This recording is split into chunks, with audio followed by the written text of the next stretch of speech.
Imagine this.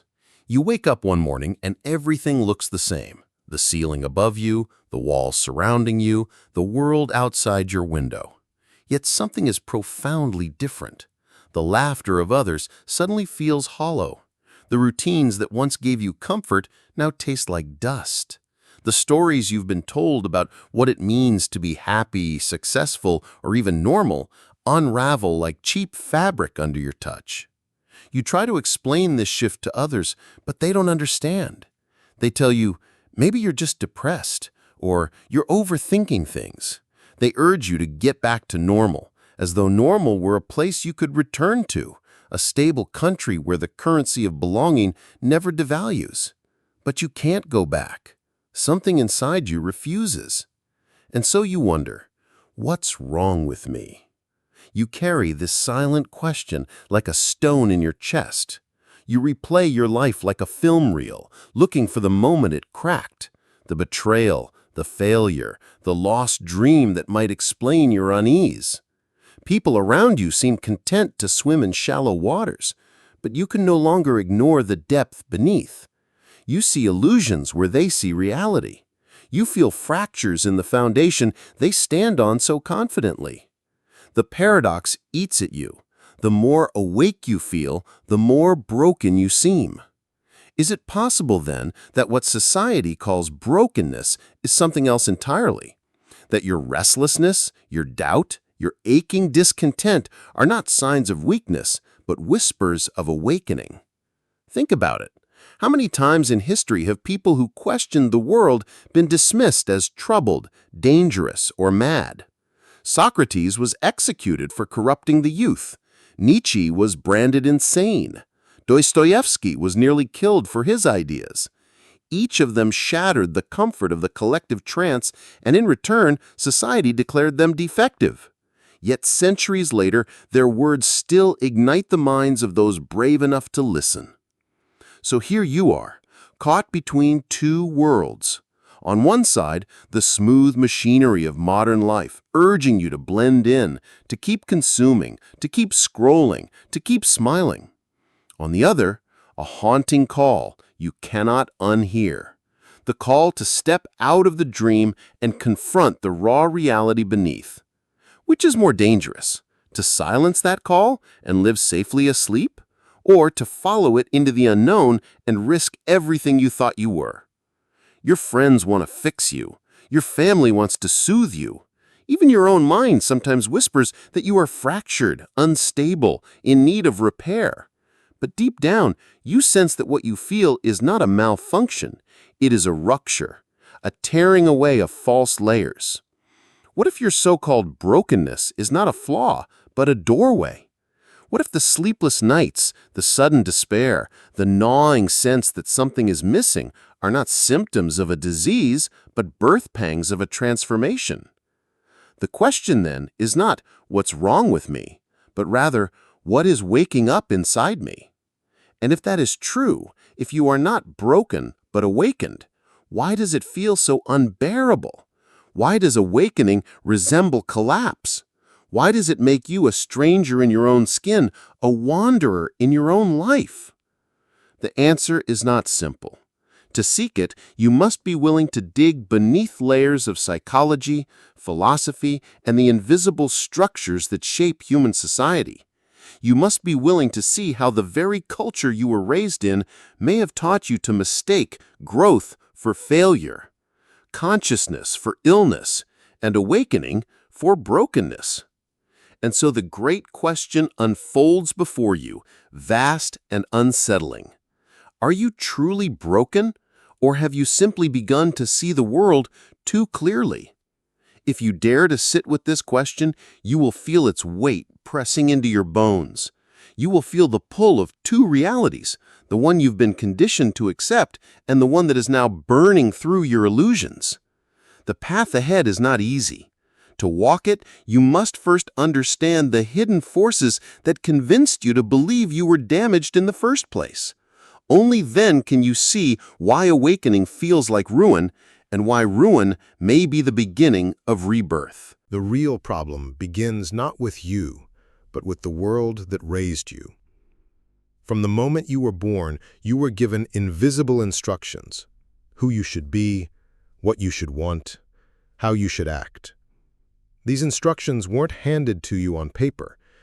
They were carved into you through language, culture, and unspoken expectations. By the time you were old enough to question, the answers had already been written for you. Yet beneath those carefully crafted answers lives a truth you cannot silence. That is where the fracture begins. Not within your soul, but within the script that has been forced upon it. Carl Jung once said, "The most terrifying thing is to accept oneself completely." Why terrifying? Because to accept yourself fully means betraying the version of you that society has designed. It means admitting that your dreams might not align with the ones sold to you. It means realizing that the neat categories of success, failure, normal, and broken were invented not for your liberation, but for your control. The hidden problem is this: modern society confuses awakening with malfunction. When you feel the emptiness of endless consumption, you are told you are depressed. When you reject shallow connections, you are told you are antisocial. When you feel restless in a job that drains your soul, you are told you are ungrateful. The very signs that you are awakening to a deeper truth are framed as symptoms of something wrong. Think of Schopenhauer's brutal honesty. Life, he said, is woven with suffering, and the pursuit of endless desire is a trap that ensures we never rest. He saw clearly what few dare to admit, that suffering is not an error in the system, but a fundamental feature of existence. Yet society insists otherwise. You are told to numb your suffering, to medicate it, to cover it with distractions, instead of asking what it is trying to reveal. Nietzsche sharpened this further. He warned that modern life was drowning in herd morality, the comfort of conformity, where no one thinks for themselves. To rise above this herd is to be labeled arrogant, dangerous, or broken. Yet Nietzsche insisted that it is precisely this rebellion, this refusal to be lulled by the lullaby of the masses, that creates a stronger, freer human being. And here lies the contradiction. The very qualities that philosophers, mystics, and visionaries have called the beginning of transformation, restlessness, doubt, suffering, disillusionment, are precisely what our culture labels as pathology. Consider the words of Gabor Maté, who has spent decades studying addiction and trauma. He teaches that what we call addiction is not the problem itself, but an attempt to soothe a deeper wound.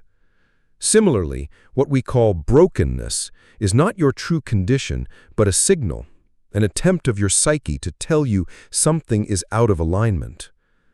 So why then does the world insist on calling you broken? Because a society built on control cannot afford too many awakened individuals. Aldous Huxley, in Brave New World, envisioned a society where pleasure and distraction were weapons of control. People weren't chained, they were entertained into submission. Sound familiar? Today, endless entertainment, the dopamine drip of social media, the chase for status and possessions, all of these serve as invisible shackles. If you awaken and see the machinery for what it is, you threaten its smooth operation. And so, rather than being celebrated, your awakening is pathologized. But the roots go even deeper, into your own psychology. Every child is born raw, open, and unfiltered. As you grew, you learned quickly which parts of you were accepted and which were punished. You adapted. You created masks. You buried entire aspects of yourself, your wildness, your vulnerability, your anger, your sensitivity, because they threatened rejection. Jung called this buried reservoir of rejected traits the shadow. When the shadow stirs, when it demands to be acknowledged, you feel it as a crisis. You feel torn between the identity you've constructed and the parts of yourself you have long suppressed. Society calls this crisis brokenness, but Jung saw it differently. It is the doorway to individuation, the process of becoming whole. The paradox is merciless. The moment you begin to grow, you are told you are falling apart. And you believe it, because the voice of culture has lived inside your head for so long it masquerades as your own. You diagnose yourself as defective, rather than realizing you are peeling away the false layers. Yet deep down, you sense it. There is something beneath the pain, something beyond the confusion. You cannot silence it forever. Like a seed cracking open in darkness, it demands to grow, even if the soil above tells it not to. So the hidden problem is not that you are broken. The problem is that you live in a world terrified of awakening. And the weight of this realization leads us to an even darker truth. If society mistakes awakening for collapse, then what are the unseen consequences of living inside that lie? What happens to individuals, to families, to entire cultures?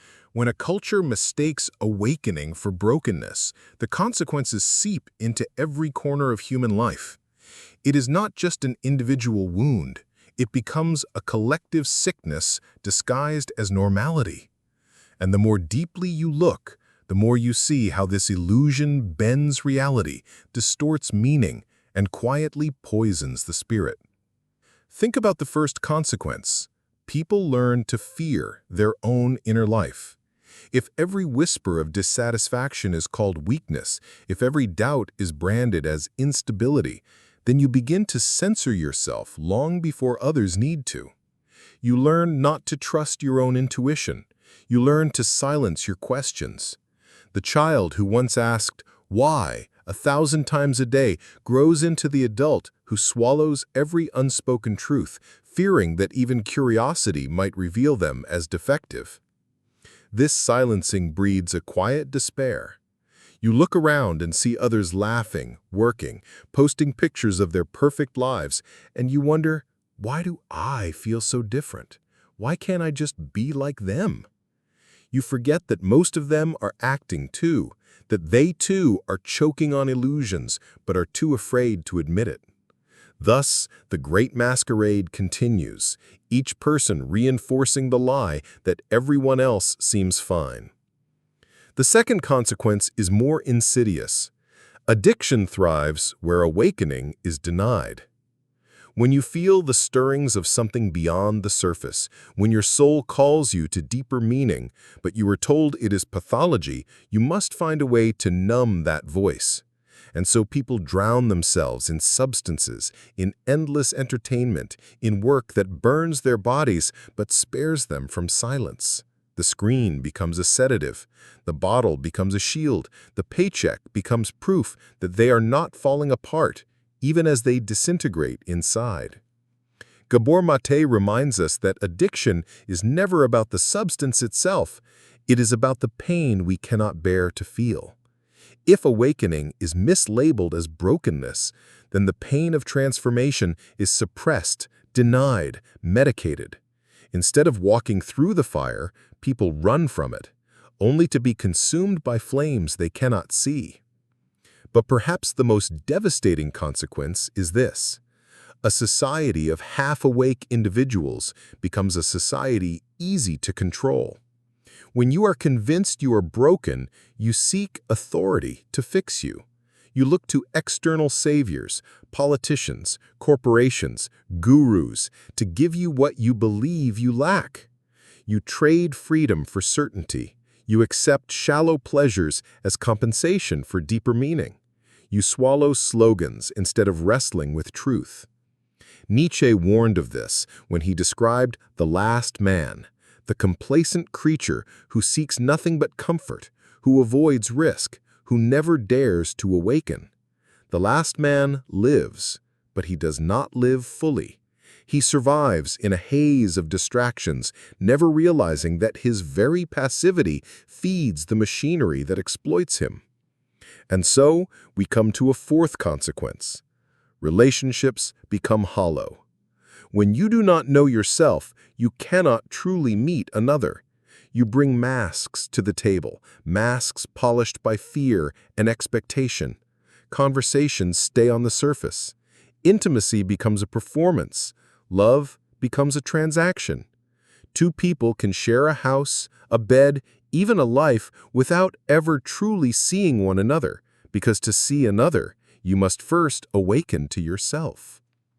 This hollowness spreads into families, into communities, into nations. A people alienated from their own souls cannot build structures of depth. They build economies that devour the earth, governments that trade humanity for power, cultures that worship image over truth. And beneath it all, a quiet despair simmers, unspoken, unseen, but always there. Then there is the most personal of all consequences. You begin to believe the lie. At first you resisted. At first you felt that inner voice insisting, this isn't brokenness, this is something else. But over time, under the weight of repetition, you start to accept the labels handed to you. You convince yourself you are defective, unworthy, irreparably flawed. And that belief becomes a prison stronger than any wall. The irony is brutal. In trying to fit into society's definition of healthy, you become truly unwell. Think of Viktor Frankl, who survived the horror of concentration camps and still insisted that human beings could endure almost anything so long as they had meaning. Strip a person of meaning, however, and even comfort becomes unbearable. This is the hidden epidemic of modern life. People drowning in comforts but starved of meaning. People medicated against their own awakening, sedated against their own potential. The unseen consequence is not merely personal suffering. It is the loss of entire possibilities of human existence. Great art, great thought, great revolutions are born from the fire of awakening. But if awakening is stamped out early, if every spark is doused with labels of pathology, then what kind of future can emerge? You are left with a world that produces endlessly, but creates nothing. A world that entertains endlessly, but inspires no one. A world that numbs endlessly, but heals nothing. And yet, in this bleak landscape, there is a dangerous, beautiful possibility. For if you can see the trap, if you can recognize that what you feel is not brokenness, but the first tremors of transformation, you already hold the key to the prison door. The unseen consequences reveal not only the depth of the problem, but also the urgency of rebellion. For only by rebelling against these invisible chains can you reclaim your life, your meaning, your soul. And rebellion, though terrifying, is the beginning of freedom. Rebellion does not always look like fire in the streets or banners raised against the powerful. Sometimes rebellion begins in silence, the moment you decide to stop believing the lie that you are broken.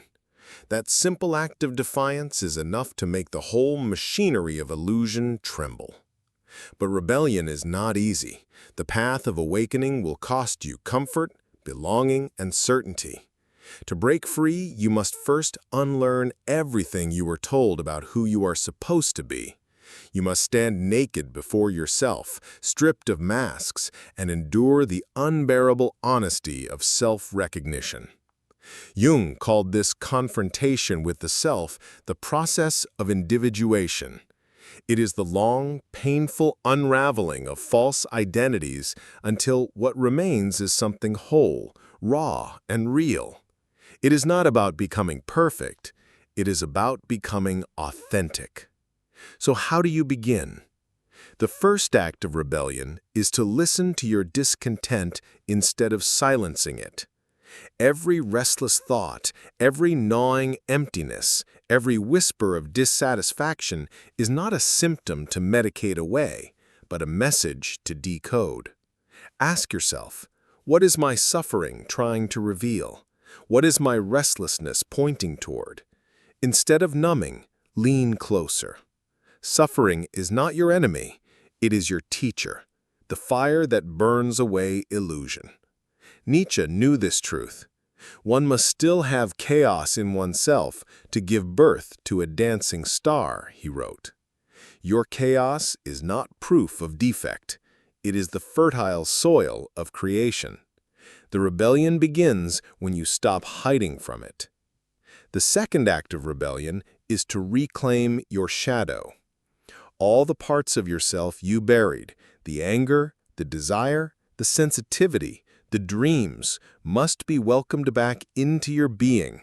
They are not weaknesses, but fragments of your wholeness. To integrate the shadow is to say, I am not just the mask I show the world. I am everything I have disowned, and I refuse to live fragmented any longer. This act is dangerous, for society thrives on fragmented individuals. A whole person is difficult to manipulate. A whole person cannot be easily seduced by shallow pleasures or controlled by fear. To become whole is to become free, and freedom terrifies the systems built on conformity. The third act of rebellion is to create meaning where none is given. Existentialist thinkers like Sartre and Frankl understood this deeply. Life does not hand you meaning prepackaged. You must create it yourself. To rebel is to stop waiting for permission to matter. It is to forge significance in the midst of absurdity. It is to stand in the void and declare, I will give my life a shape, even if the universe offers me none. Frankl, in the death camps, saw that those who survived were often those who found meaning in their suffering, even if that meaning was nothing more than the resolve to bear witness. Rebellion, then, is not about erasing pain, but about transfiguring it into purpose. The fourth act of rebellion is to detach from the machinery of distraction. You cannot awaken while drowning in constant noise. To break free, you must create silence in a world allergic to it. Step away from the endless scroll, the numbing entertainment, the engineered dopamine hits that keep you sedated. In the silence, you will feel the full weight of your awakening, but in that weight lies the possibility of flight. Huxley warned that the greatest threat to freedom was not oppression by pain, but control through pleasure. To rebel, you must dare to step outside the manufactured comfort, to embrace solitude, to let boredom stretch you instead of numbing it away. The fifth act of rebellion is to live authentically even if it costs you belonging. You will be called arrogant, selfish, even broken for refusing to play the roles assigned to you, but authenticity is worth exile. To live falsely among the herd is not belonging, it is abandonment of the self. True belonging can only arise when you show up whole, without disguise, and let those who cannot bear your truth fall away. This is the terrifying freedom Sartre spoke of, the realization that you are condemned to be free, that no one else can dictate who you become. With that freedom comes anguish, but also the possibility of genuine existence. Rebellion is not a one-time act, it is a daily practice. Each day you choose to listen instead of numbing. Each day you choose wholeness over fragmentation. Each day you choose meaning over emptiness, silence over noise, authenticity over illusion. And the more you choose, the more powerful you become. History shows us the force of this rebellion. Socrates, who chose death rather than silence. Dostoevsky, who found faith and freedom in the face of execution. Nietzsche, who shattered the idols of morality to create a philosophy of strength. Frankl, who turned the suffering of the camps into a testament of human dignity. Each rebel stood against the machinery of their time, and each left behind seeds of awakening for those who dared to listen. You too carry this possibility. The rebellion is not reserved for philosophers or martyrs.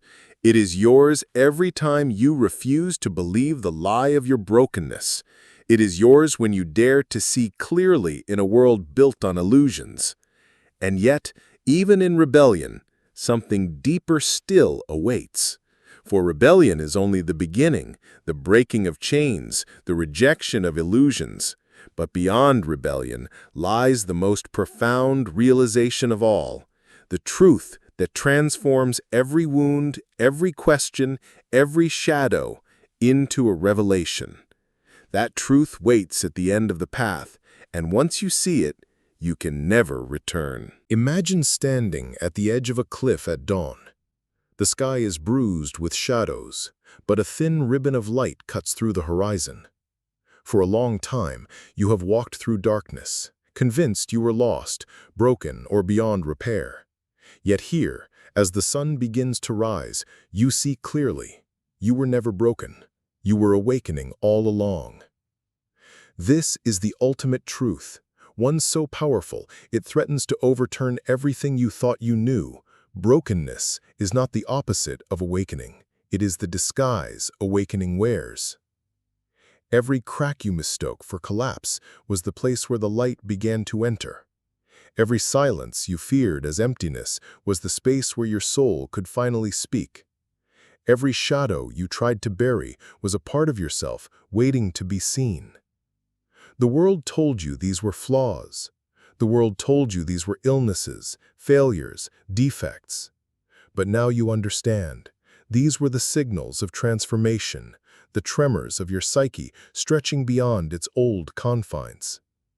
Carl Jung once wrote, "There is no coming to consciousness without pain." And here lies the paradox that so few dare to embrace. The very sensations that make you feel broken are the birth pains of consciousness itself. Without them, you would remain asleep. Without them, you would never awaken. Think of the caterpillar dissolving inside its cocoon. From the outside, it looks like death. Its body breaks down into formless matter. But within that dissolution lies the blueprint of wings. What looks like ruin is metamorphosis. What feels like ending is beginning. So too with you. You are not broken. You are dissolving into something larger than the self you once believed was all you could be. The great thinkers and mystics of every age have whispered this truth in different tongues. Nietzsche urged us to embrace chaos, for in chaos lies creation. Frankl showed us that even in the deepest suffering, we can create meaning. Sartre reminded us that we are free, even when that freedom terrifies us. Dostoevsky revealed that even the darkest despair can open the soul to grace. Each, in their own way, pointed to the same revelation. You are not what you were taught to be. You are something more, something becoming. The ultimate realization is this. Awakening is not about becoming someone new. It is about remembering who you truly are. The masks, the conditioning, the illusions, they all fall away, leaving you raw, vulnerable, exposed. And yet in that nakedness lies your strength. For when you strip away everything false, what remains is unshakable. This does not mean the path will be free of suffering. Far from it. Awakening sharpens the edge of existence. You will feel more deeply, see more clearly, hurt more honestly. But you will also live more fully. For only when you face life without disguise can you taste its truth. The world around you may still insist that you are broken. They may mock your refusal to play along. They may fear the unsettling clarity of your gaze. But their fear is not your truth. Their blindness does not negate your sight. The final, most powerful realization is that you were never meant to fit comfortably into a sick society. Your discomfort was your compass. Your pain was your proof. Your discontent was your guide toward freedom. And now you see, the very things that made you feel alien were the signs that you were waking up. Awakening, then, is not a curse, but a calling. It is the call to live authentically in a world of masks, to create meaning in a void that offers none, to integrate the shadow and become whole, to rebel not with violence, but with truth, to stand in the storm of existence and say, I am not broken, I am alive. This truth demands courage, for once you awaken, you can never return to sleep. You will see illusions where others see reality. You will hear lies in places where others hear comfort. You will feel the loneliness of walking a path most refuse to tread. But you will also feel something else, something rarer than belonging, something stronger than certainty. You will feel the fierce joy of freedom.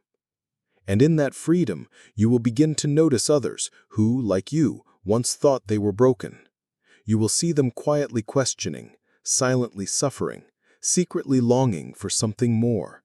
And perhaps your clarity, your courage, your refusal to accept the lie will become the spark that awakens them too. The final paradox is this: awakening feels like isolation, but it is also communion. For in awakening, you join the timeless chorus of souls who dared to see clearly, the philosophers, the poets, the rebels, the seekers. You are not alone.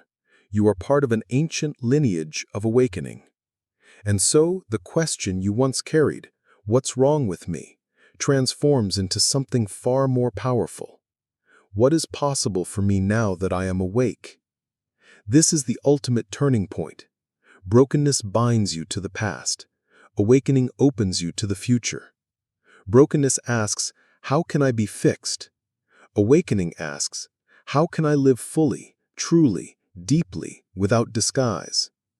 The truth is haunting, exhilarating, liberating. You were never broken. You were always awakening. Now the choice is yours. You can return to the comfort of illusion, numbing your sight until you forget the truth, or you can step fully into the light, embracing the unbearable beauty of reality as it is. Choose not with fear, but with the knowledge that even in your darkest nights, even in your deepest despair, you are never less than whole. You are never less than alive. You are simply being called to awaken. And now you have. If the cracks you carry have ever made you feel broken, remember this: those fractures are where the light enters. You are not damaged. You are awakening. And if this journey through the depths of the human psyche resonated with you, step further into the veil, into Psyche Veil. Join this space where shadows meet insight and where questions matter more than easy answers. Subscribe, like, and share if you're ready to keep unraveling the truths we're not supposed to see, because awakening doesn't end here. It begins with you.